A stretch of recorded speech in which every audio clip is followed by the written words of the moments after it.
Pada sadar nggak, Jokowi itu tetap populer meskipun banjir kritik jelang pensiun. Meskipun Pak Jokowi belakangan ini dibanjiri kritik keras, survei malah bilang tingkat kepuasan publik terhadap kinerjanya di beberapa provinsi masih di atas 70%. Nah, yang paling tinggi itu di Jawa Tengah, sampai 80,3%. Sementara di Jakarta berada di angka terendah. Meskipun terendah, tetap aja di 70,1%. Jadi, kritik-kritik yang terjadi akhir-akhir ini kayak angin lalu aja gitu, nggak mempengaruhi sama beberapa hasil survei mengenai kepuasan masyarakat.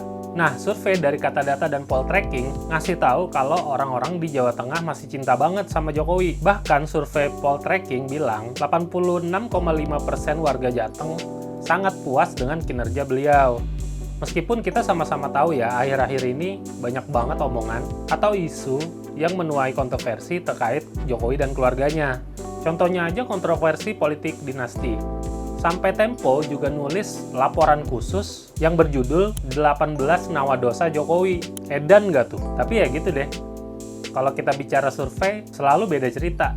Kalau kata pengamat politik Adi Prayitno, ada 3 alasan kenapa tingkat kepuasan Jokowi itu masih tinggi. Yang pertama, mengenai infrastruktur yang dibangun oleh Jokowi, hal tersebut bikin masyarakat lupa soal bagaimana Jokowi memperlakukan demokrasi. Ya siapa sih yang nggak suka sama jalan tol baru, apalagi daerah kalian dibangunin jalanan. Nah yang kedua, yaitu faktor bansos yang terus digelontorin, sehingga orang-orang merasa sangat terbantu banget. Hal tersebut menaikkan citra Jokowi secara instan. Nah dan yang terakhir adalah jurus belusukan Jokowi, yang bikin beliau tetap kelihatan sebagai pemimpin rakyat. Meskipun jelang lengser, bertubi-tubi dihantam isu-isu nggak sedap. Saya kira 3 hal. Pertama, kenapa tingkat kepuasan publik terhadap Jokowi itu selalu tinggi? Ini tentu tidak terlepas dari infrastruktur yang begitu masif dibangun oleh Jokowi sejak 10 tahun yang lalu. Jadi sekalipun begitu banyak kritik kepada Jokowi terkait dengan demokrasi, terkait dengan hukum, tapi kepuasan publik kepada Jokowi terkait dengan infrastruktur itu sulit tergantikan. Yang kedua adalah bansos ya, suka tidak suka bansos ini adalah instrumen yang semakin menguatkan citra positif Jokowi di mata masyarakat secara umum. Jadi sekalipun begitu banyak isu-isu negatif terkait dengan manuver politik Jokowi, tapi Jokowi masih dipersepsikan sebagai sosok yang dinilai sukses, makanya kinerjanya dianggap puas ya, terutama di bidang bansos. Yang ketiga adalah Jokowi yang terus mempertahankan belusukannya yang saya kira sampai hari ini masih terus dilakukan. Itu yang kemudian memberikan kesan bahwa Jokowi adalah pemimpin rakyat, pemimpin yang baik dan berpihak kepada mereka.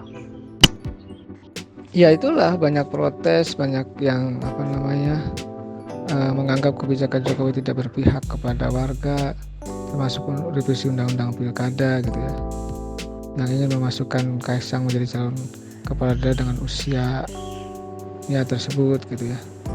Ya saya sih melihat itu bentuk-bentuk protes yang keras dari mahasiswa, dari buruh, dari rakyat kepada Jokowi. Kalau tingkat kepuasannya masih juga tinggi, ya itu harus di cross check ulang ya, di cross check lagi gitu ya.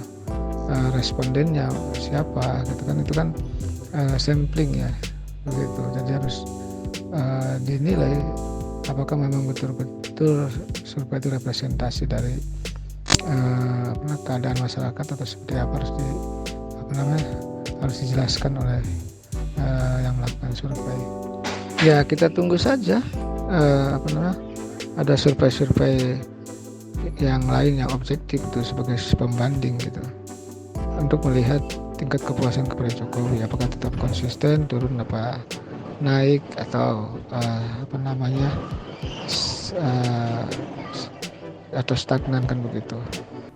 Tapi tunggu dulu ya, kalau kita bicara tentang survei, kalau kita ngelihatnya dari sudut pandang demokrasi, ini agak ironis. Di satu sisi, pembangunan infrastruktur dan bansos memang bikin masyarakat happy secara instan. Tapi di sisi lain, banyak pakar yang bilang demokrasi kita itu makin lemah. Sehingga banyaknya kritik yang masuk kepada Jokowi kayak nggak mempengaruhi apa-apa, terlihat dari survei tersebut. Jadi kepuasan publik yang tinggi ini udah kayak semacam mecin penyedap rasa yang terkandung dalam kebijakan yang sebenarnya pelan-pelan menggerogoti kualitas demokrasi kita. Jadi, suka nggak suka, kita tuh harus mulai berpikir bahwa demokrasi itu bukan cuma soal jalan mulus atau membangun infrastruktur, tetapi juga terdapat di dalamnya ruang kebebasan berpendapat, kebijakan publik yang jelas, serta cara bernegara yang sesuai aturan. Jangan ngakal-ngakalin aturan.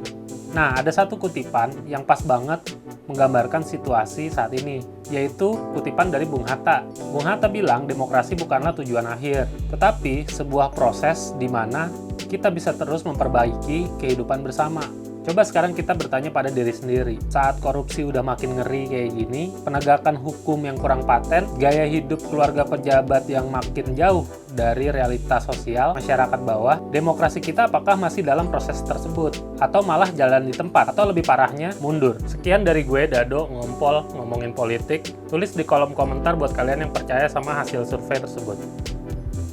Tulis ya.